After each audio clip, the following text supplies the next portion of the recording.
The cold hit me like 1,000 needles all at once. I stood on the porch barefoot, wearing nothing but my thin cotton nightgown. The snow was falling hard, covering everything in white. My breath came out in small clouds that disappeared into the freezing air. Behind me, I heard the lock click shut. I spun around and pounded on the door with both fists. "Dennis, Dennis, open the door." Nothing.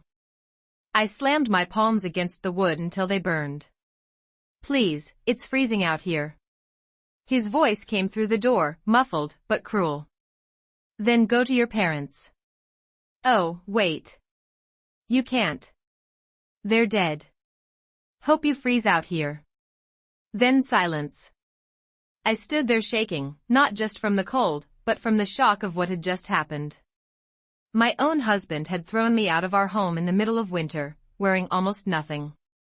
The temperature had to be well below zero. I could already feel my toes going numb against the icy porch.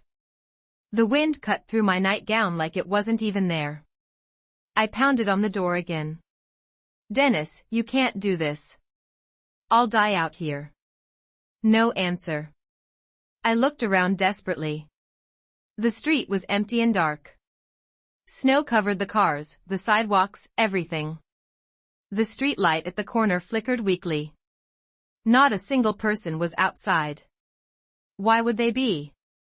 It was nearly midnight in the worst cold snap of the year. My teeth started chattering so hard I thought they might crack. I wrapped my arms around myself, but it did nothing. The cold was everywhere, seeping into my skin, my bones. I looked at the window next to the door.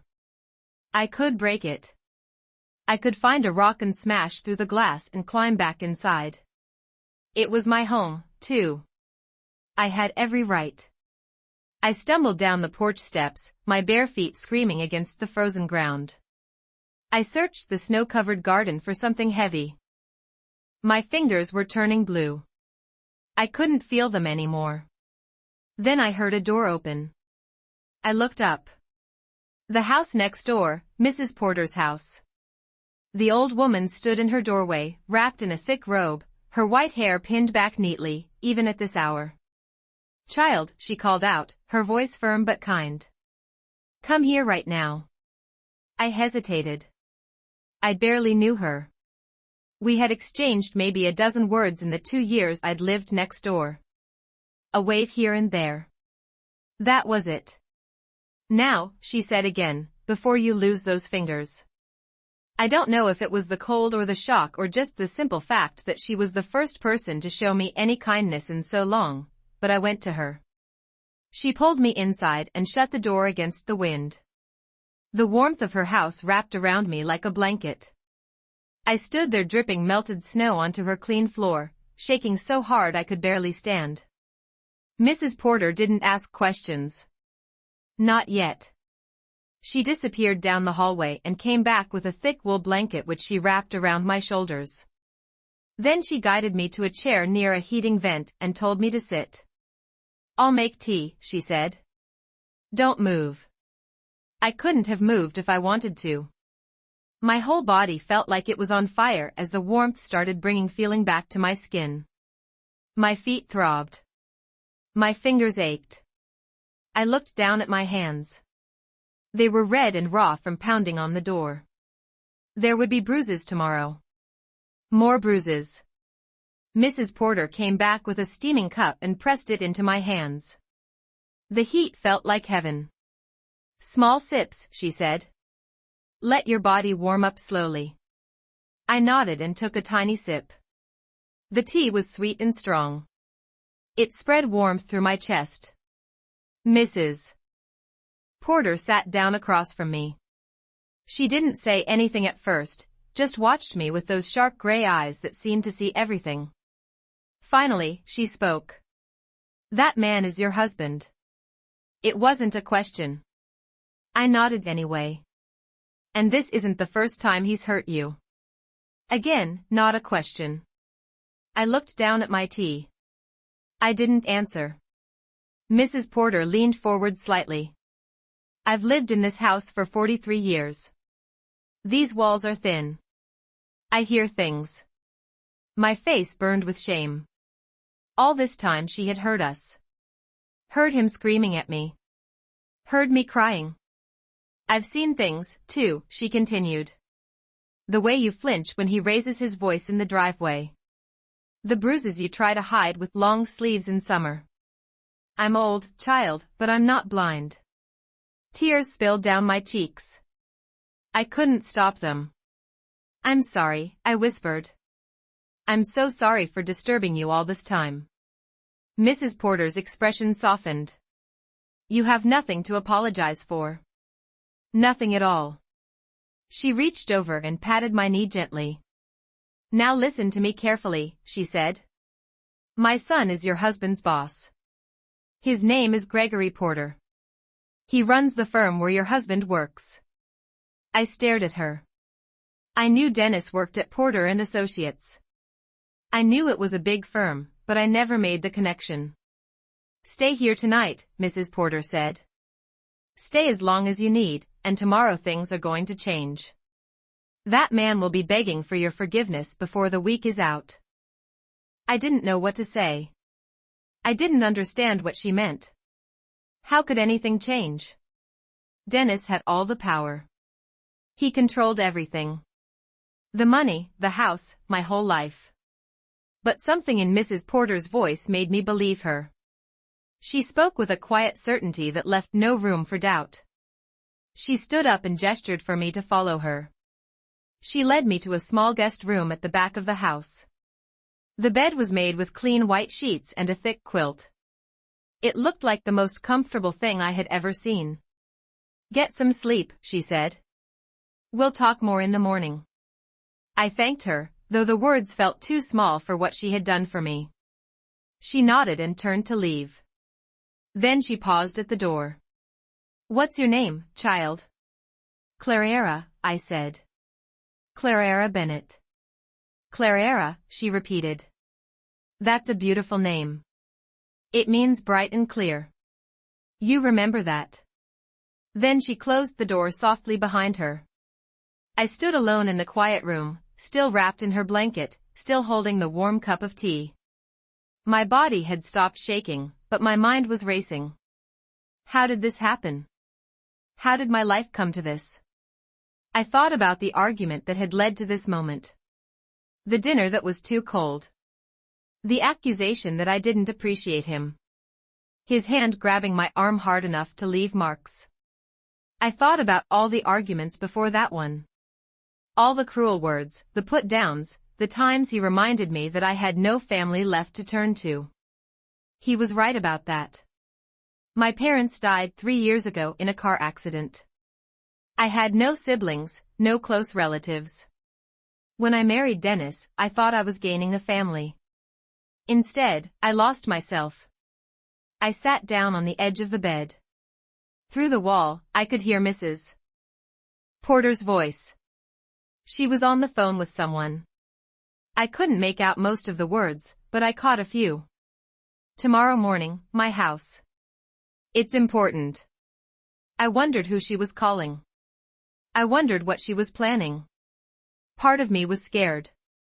Part of me felt something I hadn't felt in a very long time. Hope. I finished my tea and lay down on the soft bed. The quilt was heavy and warm. I pulled it up to my chin and closed my eyes. Outside, the snow kept falling. Inside my old house, Dennis was probably already asleep, satisfied that he had won another argument. But something told me this wasn't over. Something told me this was just beginning. I woke up to sunlight streaming through unfamiliar curtains. For a moment, I didn't know where I was. The room was too quiet, too peaceful. The sheets smelled like lavender instead of the cheap detergent Dennis insisted I buy because it was on sale. Then it all came rushing back. The argument, the cold, the locked door. Mrs. Porter. I sat up slowly, my body aching in places I hadn't noticed the night before. My feet were sore and tender. My fingers felt stiff when I tried to move them. But I was alive. I was warm. I looked around the guest room.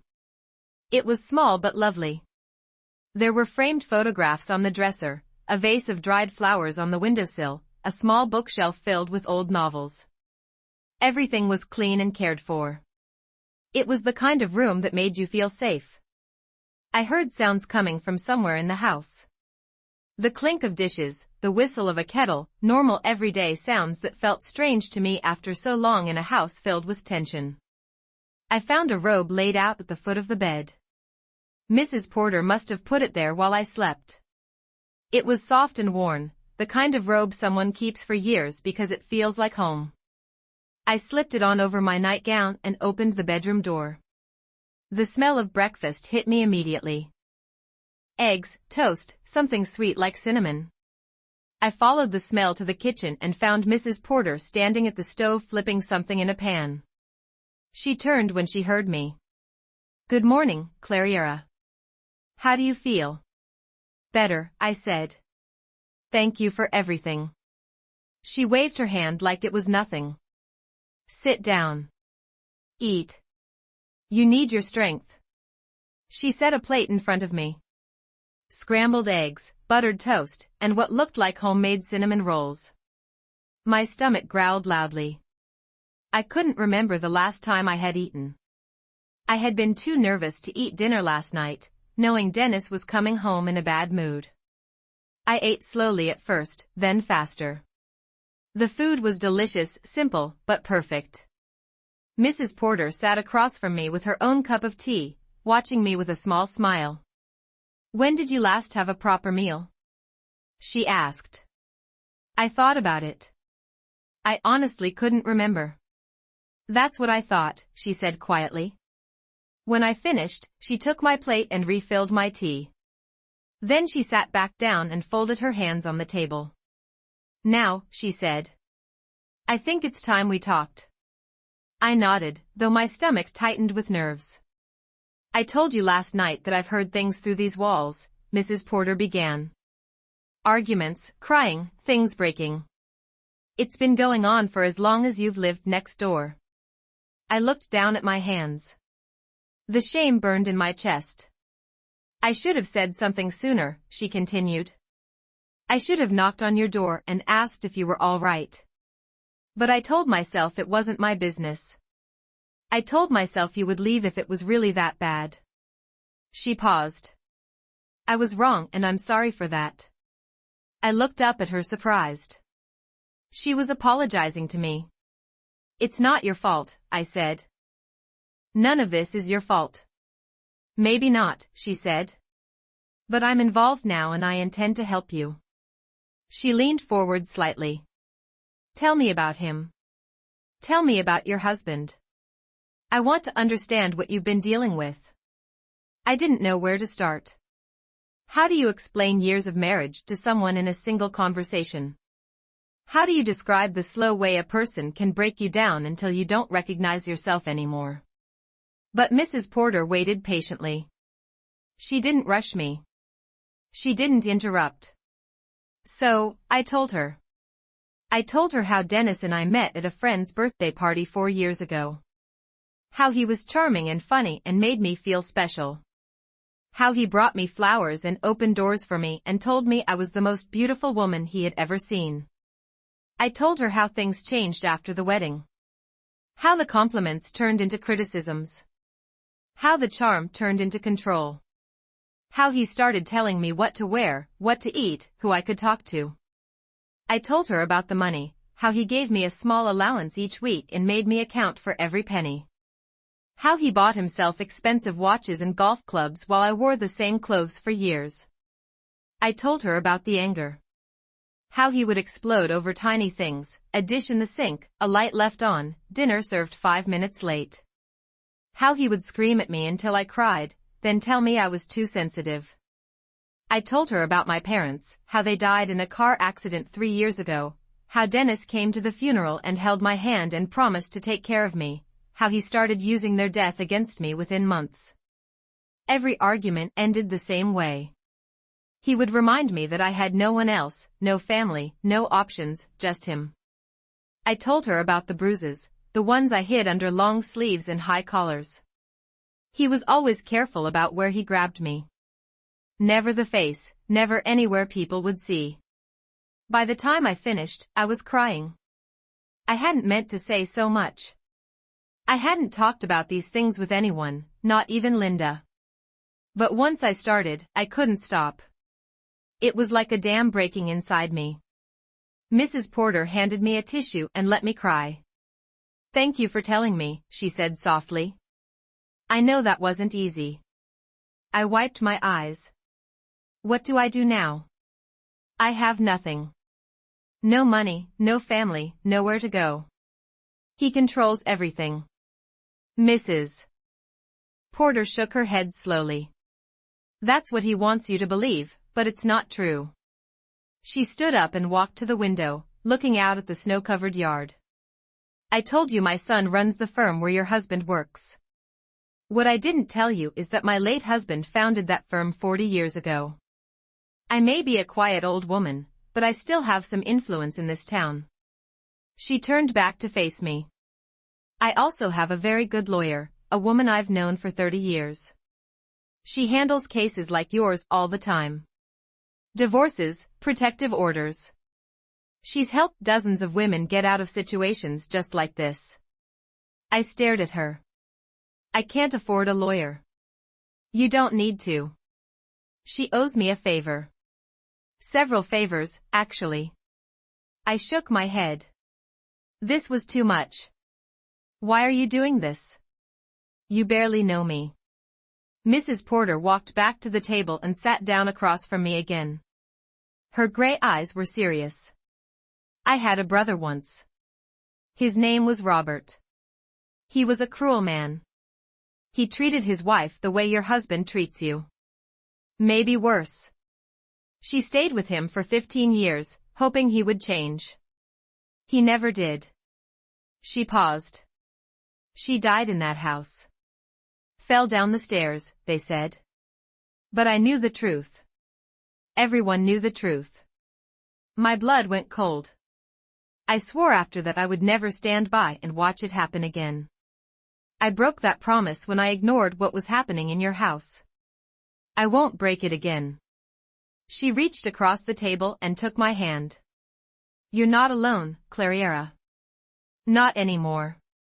I'm going to help you. My son is going to help you.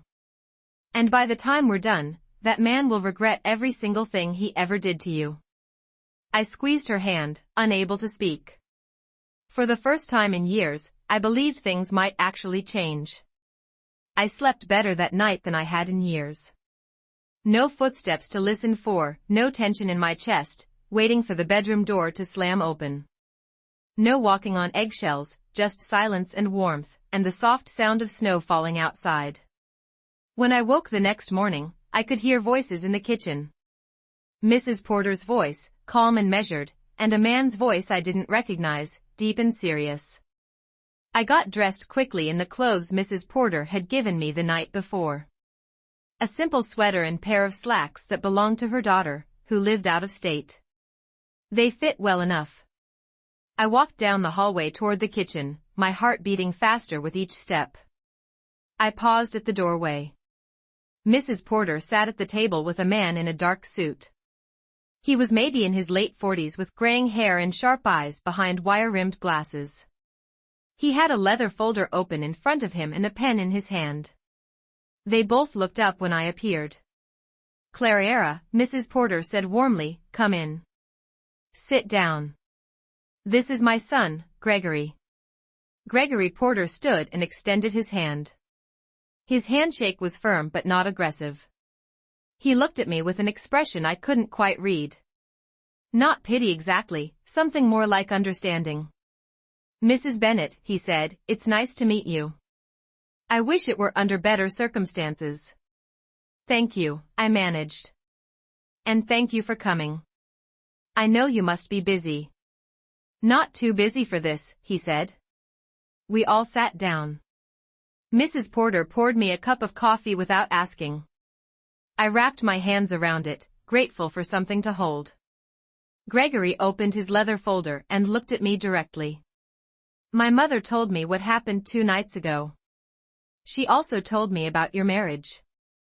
I want you to know that everything you say to me stays in this room. I'm not here as your husband's boss right now. I'm here as someone who wants to help. I nodded slowly. That said, he continued, I do have some questions about your husband's behavior, not just at home, but at work. Anything you can tell me might be useful. I frowned slightly. I don't know much about his work. He never really talked to me about it. Just complained sometimes. That's fine. Tell me what you remember. Even small details can matter. I thought back over the past few years. Dennis came home angry most days. He blamed his coworkers for everything. He said they were jealous of him, that they tried to make him look bad. He talked about taking credit for things. I said slowly. Projects that other people worked on. He would present them as his own ideas. He bragged about it like it was clever. Gregory wrote something down. He also complained about a man named Thomas. Said Thomas was always watching him, always checking his work. Dennis called him a snitch. Thomas Whitfield. Gregory said he's one of our senior accountants. Very thorough. Dennis hated him. He said Thomas was going to ruin his career. Gregory nodded and kept writing. I tried to think of anything else. Then I remembered something from about 6 months ago. There was one night he came home really late. He was nervous, not angry like usual. He told me he had to take care of something at the office. He said he shredded some documents that he wasn't supposed to have. Gregory looked up sharply. Did he say what kind of documents? No, but he said if anyone found out, he would be fired. He made me promise not to tell anyone. He said it was my fault for asking too many questions. I felt sick just remembering it. At the time, I hadn't thought much about it. I was just relieved he wasn't yelling at me. Gregory closed his folder and leaned back in his chair. Mrs. Bennett, I have to be honest with you. Your husband has been on thin ice at my firm for over a year. We've had complaints from multiple coworkers about his attitude, his temper, and his habit of taking credit for others' work. But we never had enough solid evidence to take serious action. He paused. What you just told me about the documents changes things. That's not just bad behavior. That's potentially criminal. My stomach dropped. I didn't mean to get him in trouble. You didn't do anything wrong, Gregory said firmly. You answered my questions honestly. That's all I asked you to do. Mrs. Porter reached over and squeezed my hand. Gregory checked his watch and stood up. I need to get to the office.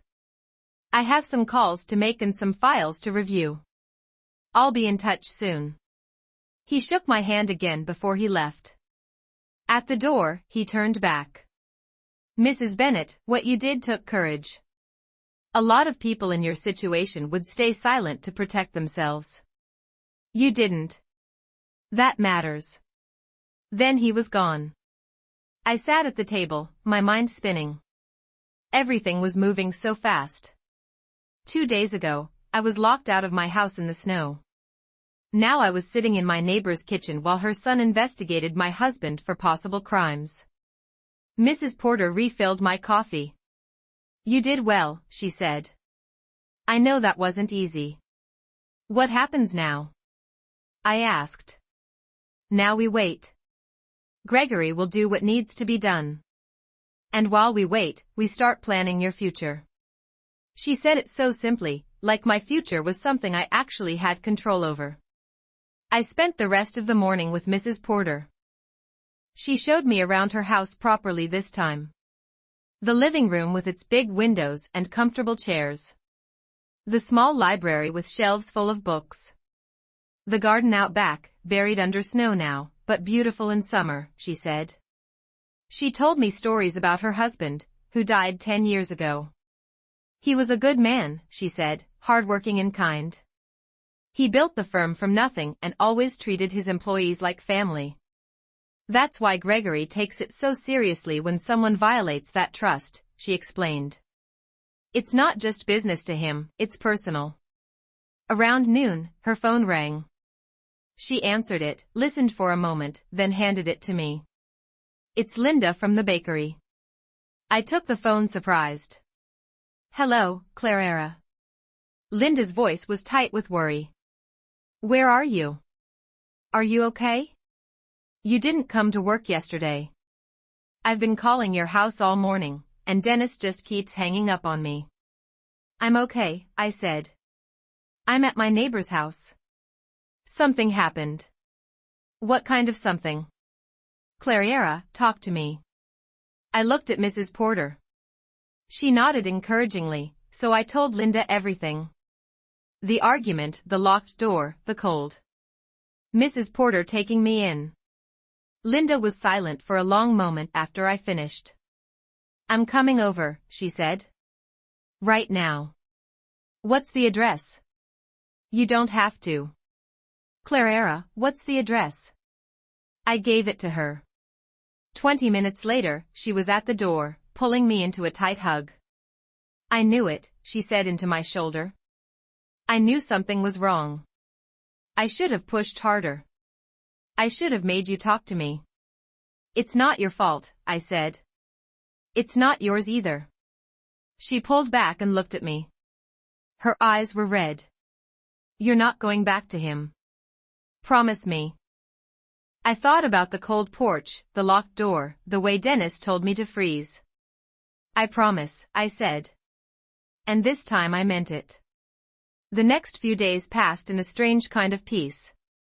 I stayed with Mrs. Porter, sleeping in her guest room, eating meals at her kitchen table, helping her with small tasks around the house. She never made me feel like a burden.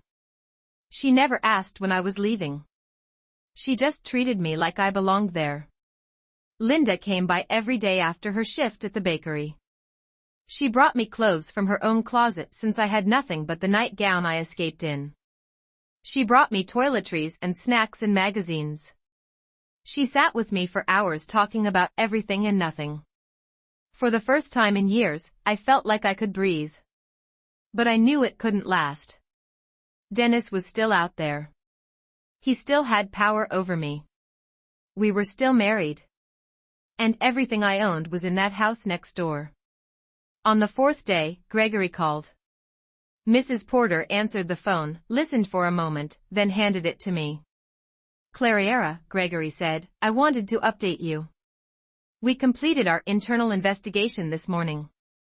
Based on what you told me and what we found in our records, we've terminated your husband's employment. Effective immediately. I sat down slowly, my legs suddenly weak. Terminated? I repeated. Yes, the document destruction alone was enough. But there was more. Falsified reports, misappropriated client funds, things we might never have found if you hadn't pointed us in the right direction. I didn't know what to say. Part of me felt relieved. Part of me felt terrified. What happens now? I asked. Now it becomes a legal matter. We've reported our findings to the appropriate authorities. There may be charges filed, but that's out of my hands. He paused. I also want you to know that word travels fast in this industry. Your husband's reputation is finished. No reputable firm will hire him after this. I thanked Gregory and hung up the phone. Mrs. Porter was watching me closely. It's done, I said. He's been fired. She nodded slowly. Good. That's the first step.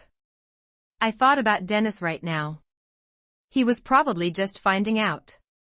Maybe security had escorted him out of the building. Maybe he was sitting in his car in the parking lot, stunned and furious. And then he would start looking for someone to blame. Me. He's going to come here, I said. When he figures out what happened, he's going to come here. Mrs. Porter's expression didn't change. Let him come. I stared at her. You don't understand. When he's angry, he's dangerous. I've never seen him this angry before. Losing his job, his reputation, he'll be out of his mind. Clariera. Mrs. Porter's voice was calm, but firm. I've dealt with angry men before. I'm not afraid of your husband. And you shouldn't be either. Not anymore. I wanted to believe her, but years of living with Dennis had taught me to fear his rage. I knew what he was capable of. We didn't have to wait long. Around 3 o'clock that afternoon, I heard a car screech to a stop outside. I was in the living room and I went to the window without thinking. Dennis's car sat crookedly at the curb, one wheel up on the sidewalk. The driver's door flew open and he stumbled out. His tie was loose. His hair was messy. His face was red with fury. He stormed toward his own house first, disappearing inside. I could hear him even from here slamming doors, shouting my name. Then he went quiet. A moment later, he came back outside. He stood on his porch and looked around wildly. Then his eyes landed on Mrs. Porter's house. On the window where I was standing. Our eyes met. I stepped back quickly, my heart pounding. He saw me, I said. He knows I'm here. Mrs. Porter stood up from her chair. Good. It's time we had a conversation with him. Before I could stop her, she walked to the front door and opened it. Dennis was already marching across the yard, his fists clenched at his sides. Where is she? He shouted. Where's my wife? Mrs. Porter stood in the doorway, blocking his path. She was a foot shorter than him and 50 years older, but she didn't flinch. Lower your voice, she said coldly. You're making a scene. I don't care about a scene. She's my wife, and I want her back now. Clariera is my guest. She'll leave when she chooses to leave. Dennis stepped closer, towering over her. Listen to me, old woman. I don't know what lies she's told you, but this is none of your business. She belongs in that house with me. She belongs wherever she feels safe, Mrs. Porter said. And clearly that's not with you. Dennis's face twisted. You have no idea what you're talking about. Clariera is confused. She's emotional. She needs to come home so we can work this out like adults. I had heard this tone before, the fake reasonableness, the calm voice that hid the rage underneath. He used it whenever he wanted to convince someone that I was the problem. But Mrs. Porter wasn't fooled. I know exactly what I'm talking about, she said. I've heard you screaming at her through these walls for 2 years. I've seen the bruises she tries to hide. I know what kind of man you are. Dennis's calm mask slipped. His jaw tightened. You don't know anything about our marriage. I know enough. And so does my son. That stopped him. I saw the recognition flash across his face. Your son? He said slowly. Gregory Porter, your former employer. I believe you met with him this morning. The color drained from Dennis's face. For the first time since I'd known him, he looked afraid. That was you, he said. You did this. You got me fired. You got yourself fired. My son simply discovered the truth about who you really are. Dennis stood there breathing hard. I could see him struggling to control himself. His hands were shaking. Then he looked past Mrs. Porter and saw me standing in the hallway. Clariera. His voice changed, softened. Clariera, please just come out here and talk to me. We can fix this. I know I made mistakes, but I can change. I love you. You know I love you. I had heard these words so many times before. After every fight, after every bruise. He was always sorry. He always promised to change, but he never did. I walked forward until I was standing beside Mrs. Porter in the doorway. No, I said. Dennis blinked. What? I said, no, I'm not coming back. I'm not going to talk this out. We're done. His face hardened. You don't mean that. You're just upset. You're not thinking clearly. I'm thinking more clearly than I have in years. He took a step forward, but Mrs. Porter held up her hand. That's close enough. You're on my property now, and I'm asking you to leave. Or what? Dennis snarled. Or I call the police. And then I call my lawyer. And then I call my son back and tell him about the threatening way you're behaving toward two women, one of them elderly. I saw Dennis look around. For the first time, he noticed the neighbors, Mr. and Mrs. Hoffman from across the street standing on their porch, the young couple from 2 doors down, watching from their window. Everyone was watching. Dennis's jaw clenched. He looked at me one last time. This isn't over, he said quietly. Then he turned and walked back to his car. He got in, slammed the door, and sped away. Mrs. Porter closed the front door and locked it. Well, she said calmly. That went about as expected. I was shaking, my whole body trembling. But I had done it. I had looked him in the eye and said, no. For the first time in my marriage, I had stood my ground. The weeks that followed were the hardest of my life, but they were also the most important. Mrs. Porter's lawyer, a sharp woman named Helen Cross, filed divorce papers on my behalf within days of Dennis's visit. She also helped me get a protective order that kept him away from me from Mrs. Porter's house and from the bakery where I worked. Dennis tried to fight it at first. He hired his own lawyer and claimed I was lying about everything. He said I was the abusive one. He said I had stolen from him. He said I was mentally unstable. But Helen had prepared for all of it. She had photographs of my bruises that Linda had taken on her phone over the past year without my knowledge. She had statements from neighbors who had heard Dennis screaming at me. She had Mrs. Porter's testimony about the night he locked me out. And she had the records from Porter and Associates showing exactly what kind of man Dennis really was. The judge saw through him immediately. The divorce moved faster than I expected. Dennis didn't have the money to keep fighting. Without his job, without his reputation, he had nothing left. His own lawyer eventually convinced him to settle just to make it end. I didn't ask for much. I didn't want the house or the car or any of the expensive things he had bought for himself over the years. I just wanted my freedom and I got it. The day the divorce was finalized, Linda took me out for coffee to celebrate. We sat in a little cafe downtown and she raised her cup in a toast. To new beginnings, she said. I touched my cup to hers. To new beginnings. It felt strange to say those words. For so long, I had believed my life was stuck, that I had no options, no way out. Dennis had made me believe that I was nothing without him. But here I was, sitting in a cafe on a sunny afternoon, a free woman. Mrs. Porter helped me find a small apartment not far from her house.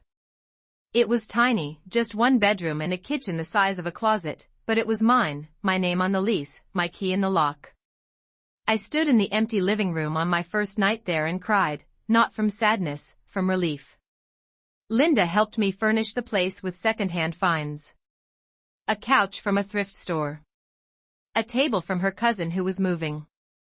Dishes and pots from Mrs. Porter's extras. It wasn't fancy, but it was cozy. It felt like home. I went back to work at the bakery full-time. The owner, a kind woman named Patricia, gave me more hours and a small raise. She said I had earned it. She said I was one of the best workers she had ever had. I had never thought of myself that way before. Dennis always told me I was lazy, careless, stupid. But Patricia saw something different. Linda saw something different. Maybe I was starting to see it, too.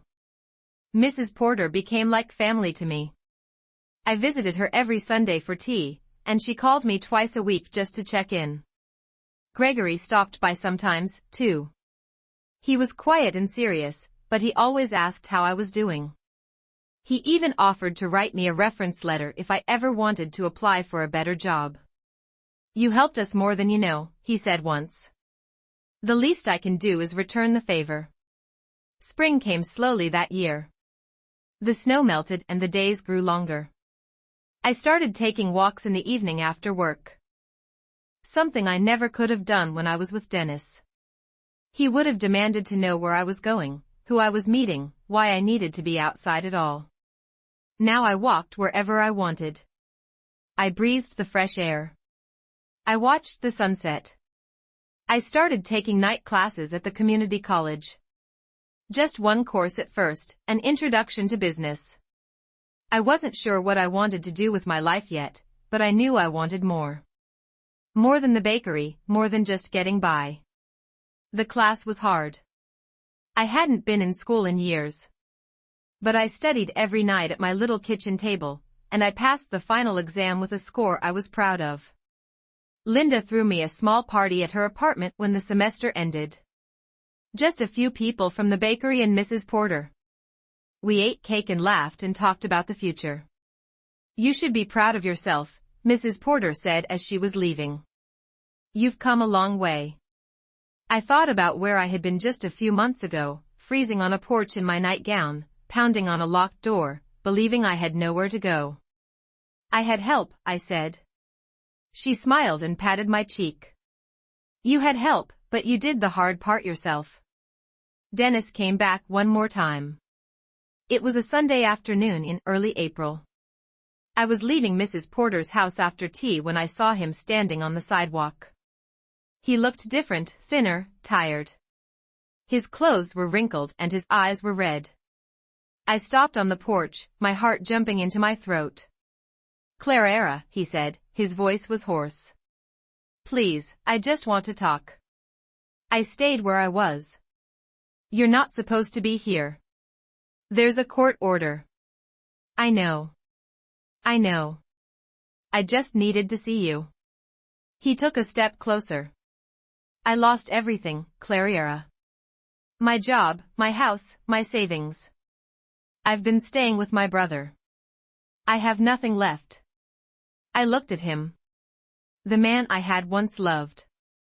The man who had made me feel so small for so long. "I'm sorry for what I did," he said. "I'm sorry for all of it. I was angry and stupid and I took it out on you. But I can change. I know I can. Just give me another chance." I had heard these words before so many times. And every time I had believed them. Every time I had gone back. Every time it had gotten worse. "Not this time." "No," I said. His face crumpled. "Clara, please. No. You made your choice when you threw me out in the cold. You told me to freeze. You told me to go to my dead parents. You don't get to take that back." He started to cry. Real tears rolling down his face. I felt something shift inside me. For a moment, I almost felt sorry for him. But then I remembered the bruises, the cruel words, the years of fear. "Goodbye, Dennis," I said. "Don't come here again." I turned and walked back inside Mrs. Porter's house. I closed the door behind me and locked it. Through the window, I watched him stand there for a long moment. Then he wiped his face, got into his car, and drove away. He never came back. Months later, I stood at the window of my own apartment, looking out at the summer sun. The trees were green, the sky was blue. I had a vase of fresh flowers on my table that I had bought for myself just because I liked them. I thought about the woman I used to be. The one who believed she was trapped. The one who thought she deserved the pain. She felt like a stranger now. I wasn't that woman anymore. I was Clara Bennett, bright and clear. And for the first time in my life, I was free.